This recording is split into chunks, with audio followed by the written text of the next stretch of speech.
I started looking at Matthew 25. It's the sheep and the goats parable. How does the sheep and the goats go? All right.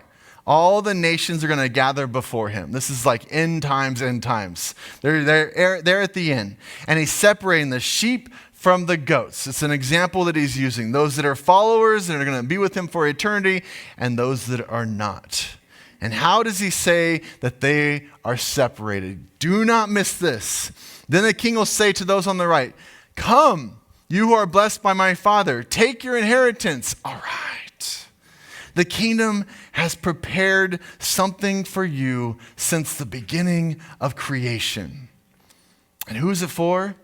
Well, I was hungry, you gave me something to eat.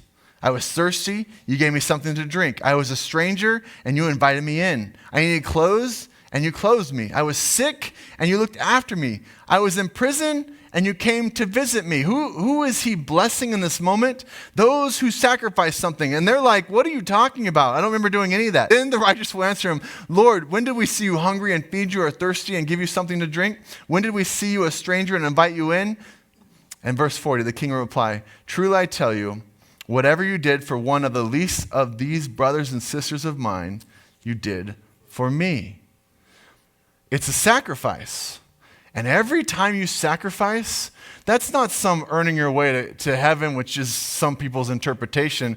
It's, I'm sacrificing because as I am continuing to love God, it's going to show up in my life and in my sacrifice. But the part we gloss over is what he says next. Then he says those on his left, "Depart from me, you who are cursed, into the eternal fire prepared for the devil and his angels." What happens after it's all said and done? I mean, you can read it for yourself. He tells you what happens. I was hungry. You gave me nothing to eat. I was thirsty. You gave me nothing to drink. I was a stranger, and you did not invite me in. I needed clothes, and you didn't clothe me. I was sick. I was in prison. You didn't look after me. And they will answer, same thing, "Lord, what are you talking about?" And he replies, "Truly I tell you, whatever you did not do for one of the least of these, you did not do it for me." And then they will go away to eternal punishment, but the righteous to eternal life. That should actually scare us.